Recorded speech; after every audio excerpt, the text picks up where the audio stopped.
Saudações, pessoal. Mais uma aula aqui de digitais, no nosso curso. E hoje nós vamos conversar sobre contadores assíncronos. Uma forma de implementar esse contador, né, é justamente essa que é mostrada aqui no diagrama em blocos, tá? Onde eu tenho 4 flip-flops do tipo T. Lembrando, né, que esse flip-flop ele é derivado, né, do flip-flop JK, tudo bem? Então eu tenho aqui as minhas entradas T, não é isso? Todas elas ligadas em 1. Eu tenho o meu clear, né? Todos eles interconectados. O preset não está representado aqui, mas eu tenho o preset desativado, ok? Então, sempre que eu resolver começar a minha contagem, nesse caso, eu vou usar o sinal de clear para zerar todos os meus flip-flops, né? Para inicializar os meus flip-flops, o sinal de controle, né? De preset seria desnecessário aqui. Então, em uma implementação física, utilizando flip-flops do tipo T, eu teria que desabilitar, né, os meus sinais de preset.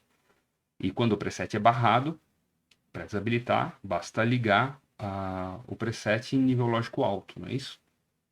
Embora ele não esteja aqui representado, depois quando nós formos lá para a parte de simulação, vocês vão ver que o preset desses flip-flops ele está desativado, não é isso? Em nível lógico alto. Pois bem, ele tem uma entrada de clock, e é aqui que nós conseguimos identificar essa característica de assincronicidade, né? Por que esse contador, não é? Que vai executar uma contagem, ele recebe essa classificação de assíncrono, né? Isso está relacionado com o pulso de clock. Então, veja, se ele fosse um contador síncrono, todos os flip-flops, todos os clocks dos flip-flops estariam ligados no mesmo clock. Nessa configuração, veja, o clock ele entra apenas no primeiro flip-flop. Perceba que o clock do segundo flip-flop ele é gerado pela saída Q do primeiro flip-flop. O clock do terceiro flip-flop é gerado pelo segundo. E o flip-flop do quarto é gerado pelo terceiro. Lógico, se eu preciso de um contador de 4 bits, eu uso 4 flip-flops. Se eu preciso de um contador de n bits, eu vou usar tantos flip-flops quanto forem necessários para executar minha contagem, tá? Então, como é que essa estrutura ela me permite gerar uma contagem? Se vocês se recordarem da tabela do flip-flop tipo T, vocês vão lembrar que quando a entrada J e a entrada K do meu flip-flop JK está em nível lógico alto, o meu flip-flop tipo T, ele inverte a saída. E veja, é exatamente o que todos os flip-flops vão fazer, não é? Sempre que ele receber uma borda de descida, lembrando, né, que esse flip-flop ele ativa, né, ele executa a função que ele tem que executar na borda de descida do sinal de clock, não é isso? Então, sempre que ele receber uma borda de descida do sinal de clock, o que ele vai fazer? Ele vai alterar a saída dele. Se a saída dele era 0, ela vai para nível lógico alto. Essa é a primeira percepção, né? O primeiro detalhe que nós precisamos prestar atenção aqui. Então, o meu pulso de clock, né? Ele vai gerar bordas de descida, e nessas bordas de descida eu vou ter a minha saída aqui indo de 0 para 1 e de 1 para 0. Agora, perceba, como o clock do segundo flip-flop ele está vindo aqui do primeiro flip-flop, esse flip-flop ele vai ter que primeiro ir para nível lógico alto, para depois gerar uma borda de descida. O meu segundo flip-flop ele só vai ter uma borda de descida na entrada de clock dele depois que o primeiro flip-flop tiver a primeira borda de descida, que ele vai de nível lógico 0 para nível lógico 1, e na segunda borda de descida desse primeiro flip-flop é que eu vou ter a primeira borda de descida do segundo flip-flop. Tudo bem? E aí, bom, o meu segundo flip-flop, ele vai de 0 para nível lógico alto. Tudo bem? E veja, eu vou precisar de mais 2 bordas de descida aqui no primeiro flip-flop para que este segundo flip-flop caia. Então, para que o nível alto do terceiro flip-flop vá de 0 para 1, eu preciso de 8 bordas de descida aqui no primeiro flip-flop, o que vai me gerar 2 bordas de descida no terceiro flip-flop, no segundo flip-flop, e uma borda de descida no terceiro flip-flop, tá? E assim por diante. Então, veja, esse sistema ele vai gerar uma troca da minha saída, né? O primeiro flip-flop ele vai trocar toda a borda de descida. O segundo, a cada 2. O terceiro, a cada 4. Então, isso cria para mim um sistema de contagem binário, né, que eu vou poder observar aqui nos meus indicadores, nos LEDs, né, simulados. Então, vamos começar aqui. Eu tenho o meu diagrama de tempos para registrar aquilo que vai estar acontecendo, né? Eu tenho meu clock em nível lógico 0. Agora meu clock ele foi para nível lógico alto, tudo bem? Então eu consigo ver aqui nível lógico 1, não é isso? E as minhas saídas Q0, Q1, Q2 e Q3, elas estão em nível baixo. Quando o meu clock vai de nível alto para nível baixo, veja, eu tenho a primeira troca no primeiro flip-flop, certo? Mais uma vez ele foi para nível alto, o clock, né? Agora na segunda borda de descida do flip-flop, do clock, do primeiro flip-flop, eu tenho a primeira borda de descida do segundo flip-flop, tá? Então veja que agora eu tenho aqui o meu LED ligado, né? Q1 está ligado, Q0 está desligado. Eu vou gerar mais uma borda de clock e agora eu tenho Q0 ligado, tudo bem? Então, perfazendo aqui todas as combinações que geram para mim uma contagem, né? Como eu tenho 4 bits, ele vai contar de 0 a 15, não é isso? Perfeito. Então, nesse momento, eu tenho o número 15 aqui em binário, não é? E eu tenho aqui o registro da ação das saídas de todos os flip-flops em função do primeiro clock, não é isso? Que é o que vai gerar aí o funcionamento do meu circuito, tá? Então, veja, como é que eu montaria, né, o diagrama de tempos desse esquema, não é? Eu tenho ali a primeira borda de descida. A primeira borda de descida do clock, o que ela vai fazer? Ela vai fazer com que o meu flip-flop que gera Q0, ele vá de nível lógico 0 para nível lógico 1. Não é isso? A segunda borda de descida faz com que ele inverta. A terceira borda de descida faz com que ele inverta. E assim por diante. Então, para analisar, para gerar o sinal relativo ao Q0, eu tenho que olhar o quê? As bordas de descida do clock. Bom, agora como é que eu faço para gerar Q1? Q1 ele vai alternar os níveis lógicos dele em função da borda de descida de Q0. Então, eu consigo identificar aqui ó, a primeira troca de nível lógico de Q1 na borda de descida de Q0.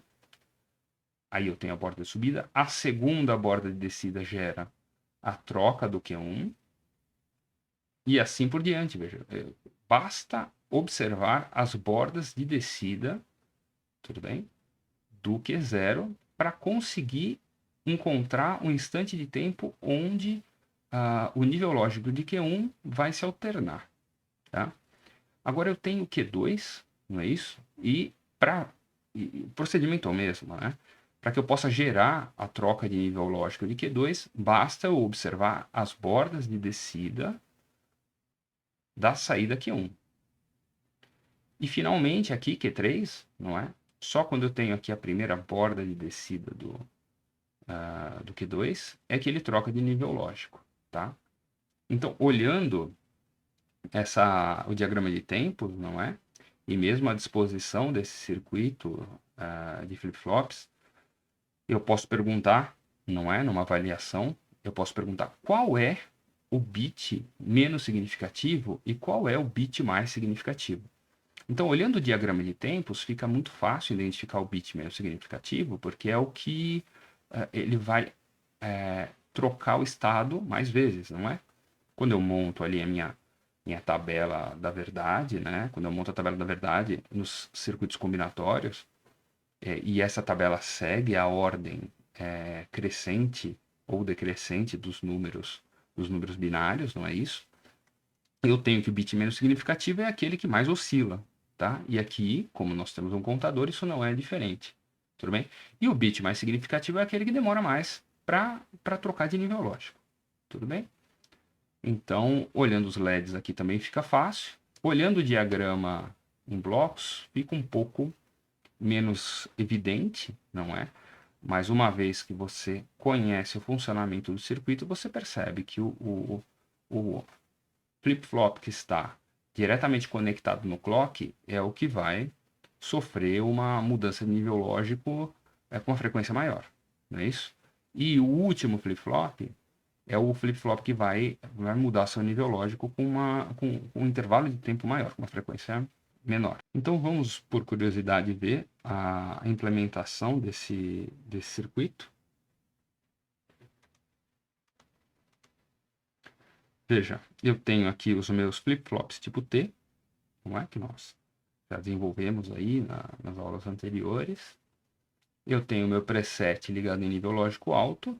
As minhas entradas dos flip-flops estão sempre em 1, que a entrada 1 vai permitir que ocorra aquela situação que no flip-flop RS era uma situação de inconsistência, né, que nós resolvemos no flip-flop JK, que é aquela função de inverter a entrada, não é? Então a entrada atual ela vai ser o inverso da entrada anterior, não é isso? Não por isso eu ligo a entrada do meu flip-flop em nível lógico alto. Os pulsos de clock vão entrar no primeiro flip-flop e os flip-flops subsequentes eles vão ser alimentados pela saída Q0 de cada um dos respectivos flip-flops anteriores. Tudo bem? Q0 não, Q, né?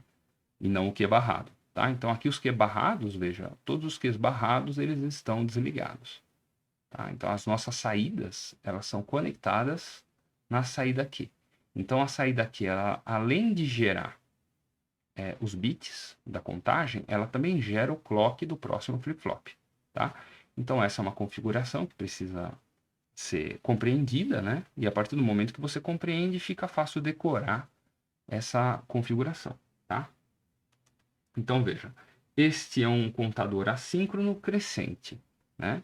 Agora, lógico, da mesma forma que nós temos um contador crescente, e eu não sei se vocês se recordam, mas na aula passada, eu comentei a respeito da necessidade de se ter um contador, né?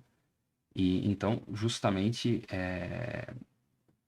para realizar, né, a contagem de pulsos para poder saber se meu registrador de deslocamento já recebeu a quantidade de informação necessária para transformar, por exemplo, uma entrada série em paralelo ou vice-versa, não é isso? Então aqui está uma estrutura que poderia ser usada como contador, trabalhando em conjunto com aquele registrador de deslocamento, né? Então veja, agora nós temos um contador crescente, né? Eventualmente nós podemos necessitar de um contador decrescente. Então, como é que nós podemos implementar, né, esse contador decrescente, tudo bem? Utilizando essa mesma linha de raciocínio que nós acabamos de utilizar para construir o contador crescente. Então também esse é mais um circuito bem conhecido. Eu tenho aqui agora um contador assíncrono decrescente. E veja, o que muda, não é? Eu tenho, novamente, os clears ligados em conjunto. Eu tenho o meu clock entrando no primeiro flip-flop. E eu tenho todos os flip-flops tipo T conectados em nível lógico 1, ou seja, eu ainda vou continuar utilizando aquela função do flip-flop T de inverter a saída, não é isso? Em função da borda de descida do clock, tá? Mas repare, agora eu estou gerando o clock para o flip-flop subsequente, né? através do Q0, da mesma forma que nós fazíamos lá com o contador crescente, só que ao invés de pegarmos a saída no Q0, Q1, Q2 e Q3, nós estamos pegando no Q barra. Então eu acredito que não fique muito difícil de entender que, bom, ao passo que no flip-flop crescente, se eu colocasse um sinal aqui na entrada de clear, né, eu teria 0 em todas as saídas Qs, não é isso? E meu contador estaria em 0. Agora, neste arranjo, quando eu pressiono o clear, né, na minha saída Q barra, eu tenho justamente o inverso da saída Q. Ou seja, se a saída Q é tudo 0, para mim, na minha saída do meu contador, eu vou ter todos os flip-flops com saída 1. E na primeira borda de descida que eu receber do clock, o meu bit, que na saída Q é 0, ele vai para 1, mas na minha saída Q barra, ele era 1 e ele vai para 0. Tudo bem? Então, se você fizer essa simulação, você vai perceber que o contador ele trabalha exatamente igual o contador crescente. Só que ele vai apresentar as saídas todas barradas e isso vai gerar a contagem regressiva, tá? Então vamos iniciar aqui a simulação.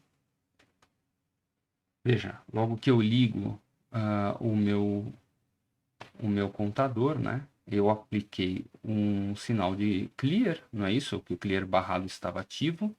Então todas as minhas saídas foram para nível lógico 1. Né? Quando eu venho com a primeira borda de descida, vai gerar a troca do nível lógico do Q0 de 1 para 0. Não é isso? A segunda borda de descida, ela vai gerar a troca do nível lógico de Q1 de 1 para 0 e o Q0 volta para 1. Mas na terceira borda de descida, eu tenho os dois em 0, não é isso? Que é justamente o inverso da contagem crescente, né? Que vai gerar para mim os números de forma decrescente. Tudo bem? Mais uma borda de descida, veja. Agora o 0 foi para o Q2, não é isso? E eu tenho nível lógico alto em Q0 e Q1, não é? Então, eu posso aqui gerar as 15 bordas de descida, não é isso? E eu tenho o registro aí da contagem, que foi de 1, 1, 1 até 0, 0, 0, 0. Não é isso? Veja, eu tenho aqui o sinal de Q0, né, que é o menos significativo. Veja, ele vai alternar todas as bordas de descida, não é isso? O Q1, ele vai alternar em todas as bordas de descida de Q0 e assim por diante, da mesma forma que foi gerado no contador crescente. A diferença é que agora eu tenho as minhas saídas barradas, não é isso? E isso vai gerar o meu contador contando de 15 até 0. Tudo bem? Agora, existe uma outra forma de implementar esse contador decrescente. E eu vou apresentar ela agora para vocês. Veja, esse é um outro circuito que faz quase a mesma coisa, tá? Então, veja, eu tenho todos os flip-flops, né? Ligados em nível lógico, a entrada T ligado em nível lógico 1. Né? Agora eu estou usando o preset, tudo bem? Para que todos os meus flip-flops eles comecem em 0, em vez de começar em 1. Tá? Então, veja, essa ligação, eu não vou começar minha contagem em 15, tudo bem? Eu vou começar minha contagem em 0. De 0, ele vai para 15. De 15, ele vai para 14 e assim por diante. Mas, veja, esse contador regressivo, em vez de começar no final da escala, ele começa em 0, tá? Que é diferente. Então, veja, a implementação é um pouquinho diferente dependendo. Se eu quero começar no fim da escala, né, 15, ou se eu quero começar em 0, tá? Então, esse circuito, a única diferença é essa. Então, essa diferença prática, né? Agora, a diferença no circuito eu posso observar aqui que, veja, os meus clocks, eles estão sendo gerados pela saída Q barra, mas a minha saída, eu obtenho os meus bits do contador através da saída Q.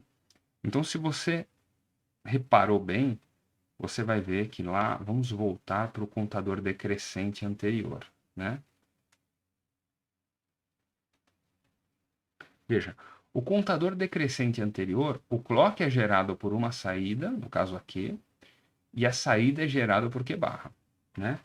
E aqui, nesse contador decrescente, o clock é gerado por Q barra e a saída é gerada no Q.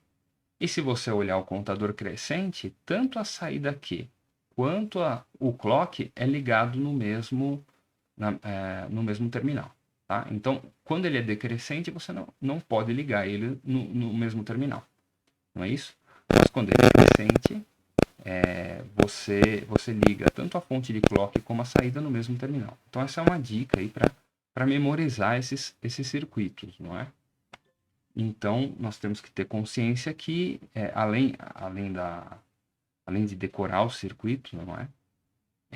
E lembrar que um circuito começa com todas as saídas em 1 e começa a decrescer. E no caso desse circuito, ele vai começar com as saídas todas em 0 e ele vai decrescer. Então, essa que é a diferença, né? Então, eventualmente, eu posso perguntar qual a diferença de um circuito para o outro, não é isso? E aí não é uma questão de dizer para mim que as ligações são diferentes. Eu quero saber qual é a diferença de funcionamento. Né? Os dois são contadores decrescentes, mas o que é diferente? Quais são as diferenças entre um contador e o outro contador? E aí não é uma questão de ligação, porque se eu estou dando bloco, eu sei exatamente qual é a ligação. É uma questão de funcionamento. Né? Então, um vai começar com todos os bits em 1 e o outro vai começar com todos os bits em 0. Tá? Então, é uma forma de decorar e é uma coisa que pode ser cobrado em avaliações. Né? Então, veja, o meu clear, ele é barrado, tudo bem? Então, eu gerei aqui, olha, as minhas saídas Qs todas desligadas. O meu clock já está em nível alto, né? Ele poderia estar em nível baixo. Então, agora, quando eu soltar o botão, ele vai gerar a primeira borda de descida, não é isso? Tá? Eu vou até começar de novo para que a gente consiga fazer o registro desse clock, né? Então, ó, ele estava todo em 0, não é isso? E de repente todos os LEDs acenderam, não é? Vamos zerar ele.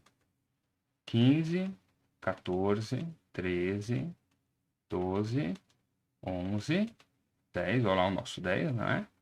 1, 0, 1, 0, 10, 9, 8, 7, 6, 5. Não é isso? Como é que é o 5? Né? Quando eu tenho 4 bits, 0, 1, 0, 1, que é justamente o inverso do 5, não é? Do 10, não é isso? Tá? Então aí eu consigo ver esse contador contando de forma decrescente. Tá? Ele começa em 15. Vamos acelerar aqui o processo.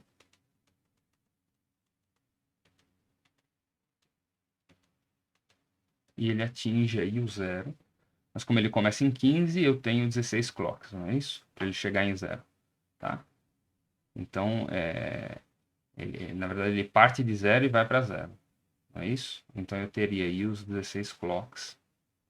Então, esse é um contador decrescente. E é a segunda forma de se implementar o contador decrescente. Eu tenho um outro circuito aqui interessante, que é o nosso contador de década, né? Então, o que é o contador de década? Veja, eu estou contando de 0 a 15, mas eventualmente seria interessante, como nós contamos em base 10, seria interessante ter um contador que conte para mim de 0 a 9, não é? Então, se eu tenho base 10, os meus contadores, por exemplo, se eu tivesse um contador ligado direto num display de 7 segmentos e eu quisesse representar a contagem em números decimais, então eu teria que ter um contador que efetuaria essa contagem de 0 a 9, tudo bem? Para mostrar ali a contagem dos pulsos de uma forma decimal, não é isso? Então, como é que eu faço, né, para transformar um contador binário que de 4 bits ele poderia ir até a contagem do número 15, não é isso? Como é que eu faço para interromper essa contagem? Como é que eu faço para essa contagem ir de 0 a 9? O que eu quero desse circuito? Eu quero que quando ele chegue no número 10, ele volte para 0, instantaneamente, não é isso? Porque eu quero que a contagem ela ocorra de 0 até 9. Então, para mim, o 10 ele volta a ser o 0, não é? Então, se ele é um contador crescente, veja, e eu vou colocar ele aqui para funcionar.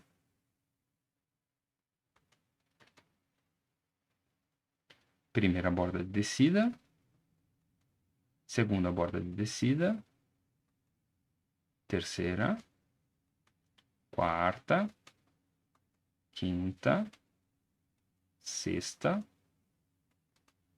sétima, oitava, nona. Veja, eu tenho o número 9 em binário, não é isso? Agora eu deveria ter o número 10. Mas o que vai acontecer? Eu tenho um circuito que quando ele detecta o número 10, ele volta. Você viu que instantaneamente eu até consigo ver o número 10, porque a constante de tempo desse circuito, não é? Que nós já discutimos em outros vídeos, não é isso? Eu simulei ela uma constante razoavelmente alta para que eu pudesse ver o 10, mas veja que independente do clock, esse número 10 foi entendido por essa lógica e o meu contador voltou para a posição 0. Bom, e como é que eu faço isso, não é? Qual é a saída? Como é que eu tenho o número 10 aqui? Como é que vai ser o nível lógico das minhas saídas quando eu tenho o número 10? Então, Q3 vai ter que estar em nível lógico alto, Q2 vai ter que estar em nível lógico baixo, Q1 vai ter que estar em nível lógico alto e Q0 vai ter que estar em nível lógico baixo. Tudo bem? Dessa forma, veja, se eu associar as saídas desse flip-flop usando uma porta AND, né? É uma NAND, não é? Mas vamos entender primeiro como uma AND e depois nós entendemos que essa inversora, não é isso? Ela, vamos dizer assim, anula esta inversora, não é? Então o inverso do inverso seria o próprio verso, não é isso? Então, o que acontece aqui é que quando eu tiver nível lógico alto na saída da minha porta AND, eu vou fazer com que os meus flip-flops eles voltem para o nível lógico 0, porque eu estou aplicando o sinal na entrada clear, não é isso? Então, veja, agora o que eu faço numa porta AND, né? Uma vez que nós já enxergamos que essa inversora anula essa inversora, não é? A minha porta NAND só vai gerar o nível lógico 0 quando todas as entradas forem 1, não é isso? Então, veja, a primeira entrada, que é o Q1, o Q sem a barra, né? O Q vai ser 1, não é isso? Então, eu posso ligar o Q na minha porta NAND. O Q2 teria que ser 0. Então, se a saída Q2 é 0, a minha saída Q barra é 1. Então, eu ligo a saída Q barra na minha porta NAND. Neste outro flip-flop, eu tenho a saída Q1 vai ser igual a 1. Então, eu ligo a própria saída Q1 na minha porta NAND. E no último flip-flop, né, no menos significativo aqui, no Q0, a minha saída vai ser 0 no número 10, quando o contador atingir o número 10. Então, eu uso o Q barra ligado na porta NAND. Então, nessa condição, veja, essa é a única condição onde todas as entradas da porta NAND vão ser 1. Você pode testar todas as outras combinações e você não vai ter uma combinação onde todos ligados dessa forma, é claro, não é isso? Mas todos os fios ligados nas respectivas saídas dos meus flip-flops vão gerar todos os níveis 1. Tudo bem? Que é o que a gente faz, né? Quando nós temos a tabela da verdade ali, não é isso? Quando você quer garantir um nível lógico alto, o que você faz?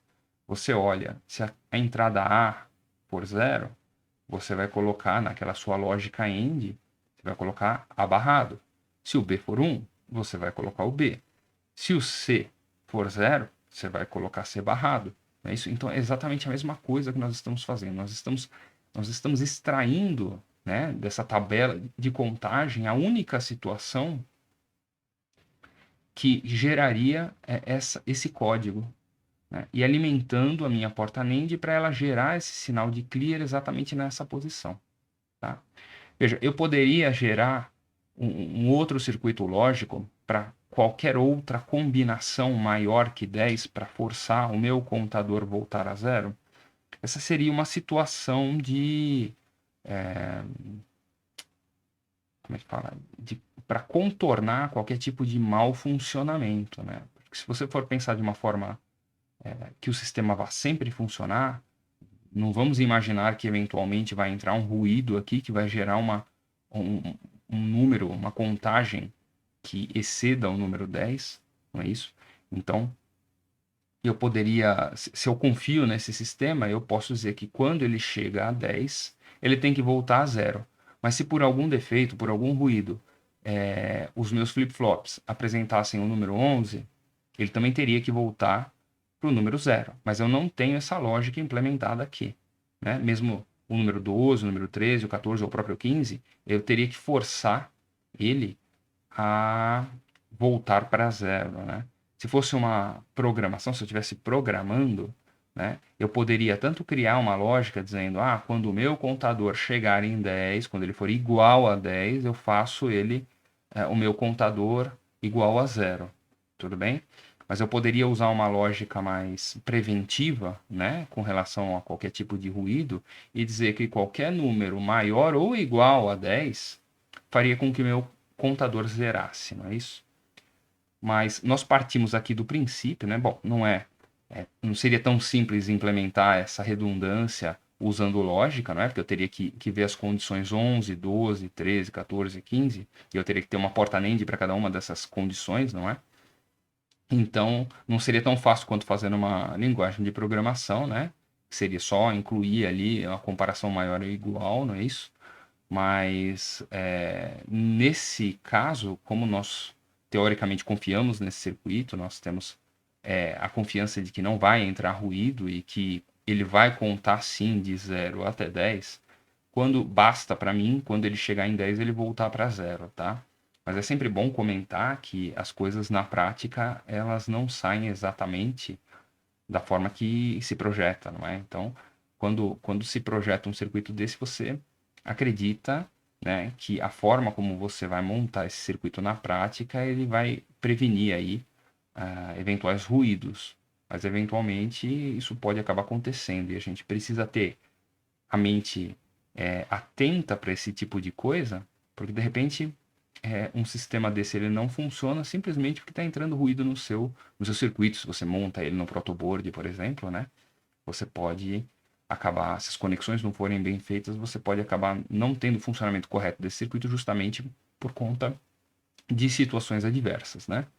Mas, assim, teoricamente, bastaria resetar o meu computador quando ele chega no número que eu tenho projetado.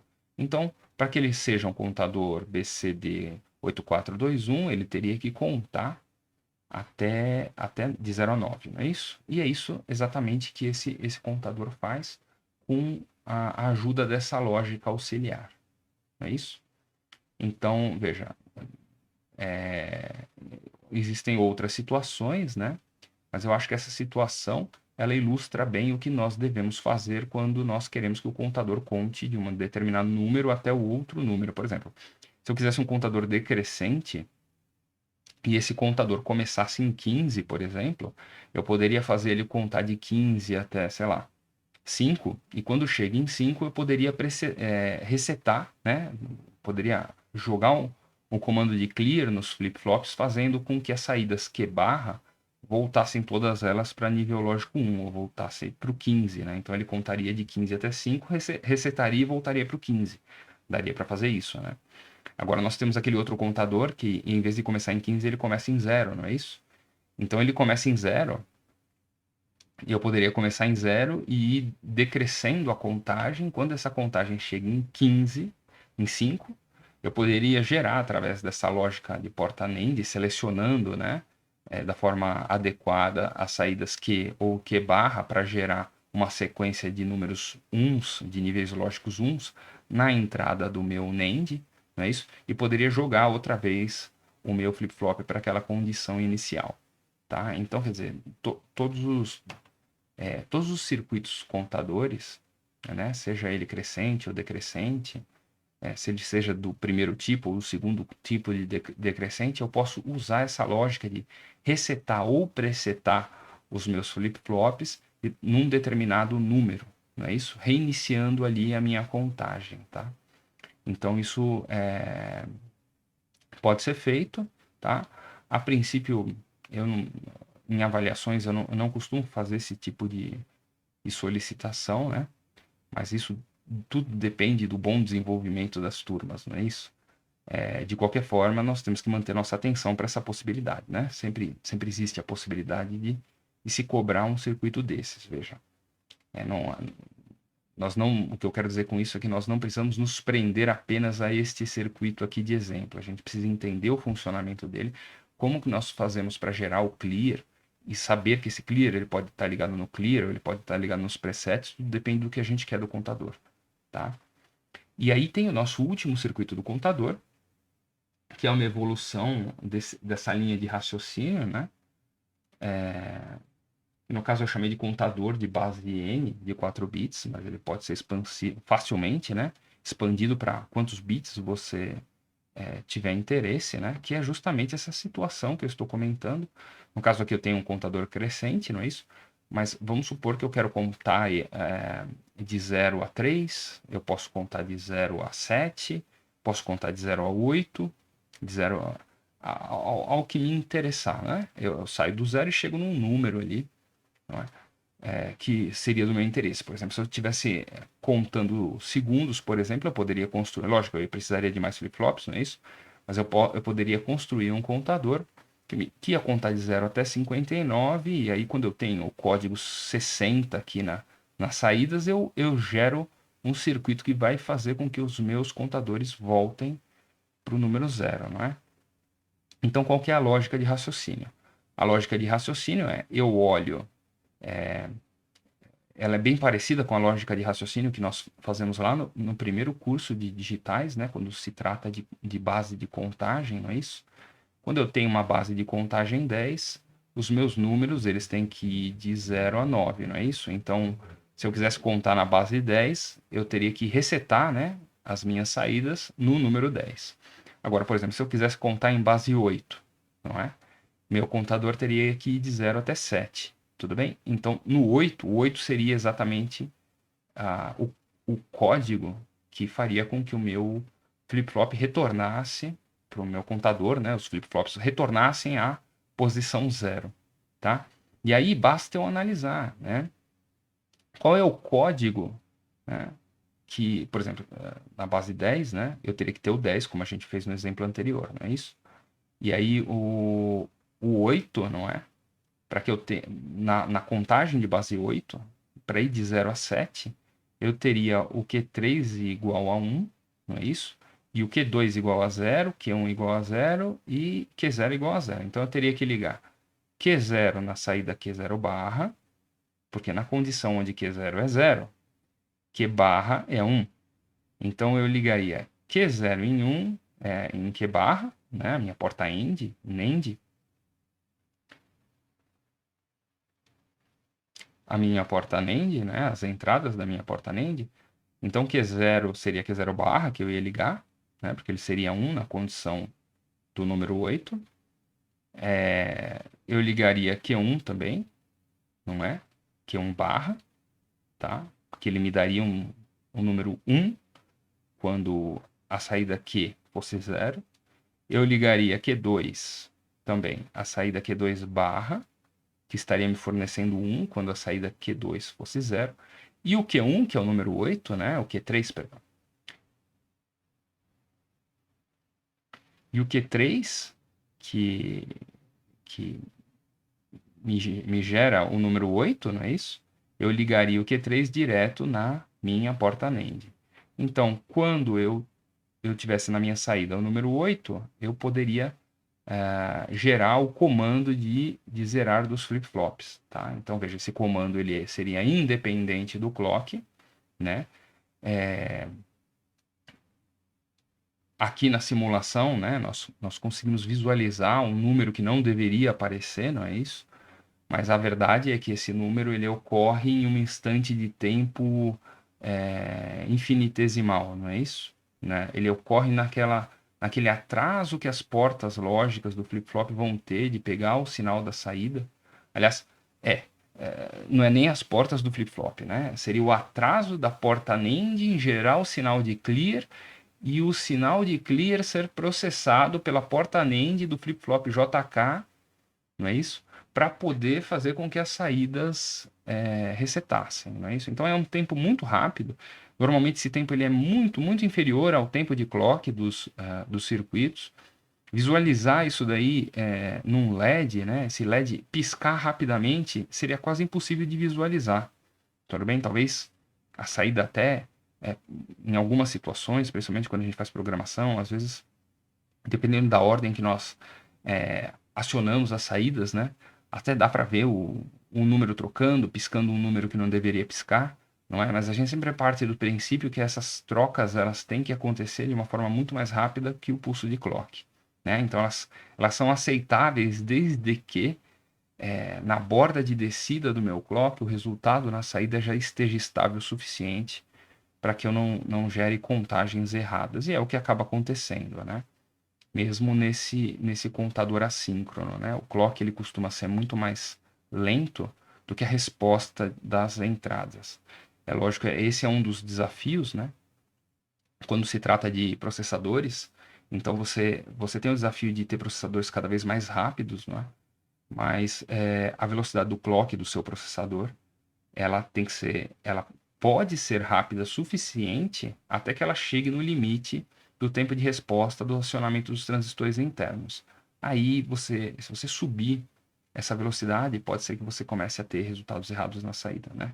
Então, no nosso caso aqui, como é simulado, não é? Eu consigo forçar essa situação, mas no projeto de lógica, quando você usa componentes, circuitos integrados, normalmente você tem que pesquisar qual é a frequência máxima de clock que você pode usar com esses dispositivos, né? Da mesma forma que você não pode comprar um processador de 1 GHz e querer alimentar ele com um clock de 2 GHz, ele não vai funcionar da forma que ele deveria, tá ok? Mas esse é um assunto aí para outras aulas, outras conversas. Hoje nós conseguimos terminar aqui os nossos contadores assíncronos. É lógico, nós poderíamos fazer aí uma série de outras montagens, não é? Mas essas são as montagens mais básicas, aquelas que nós cobramos nas avaliações, né? E que permite que o aluno possa desenvolver aí as suas aplicações específicas, tá ok? Então é isso aí, pessoal. Um abraço para vocês e até o próximo vídeo.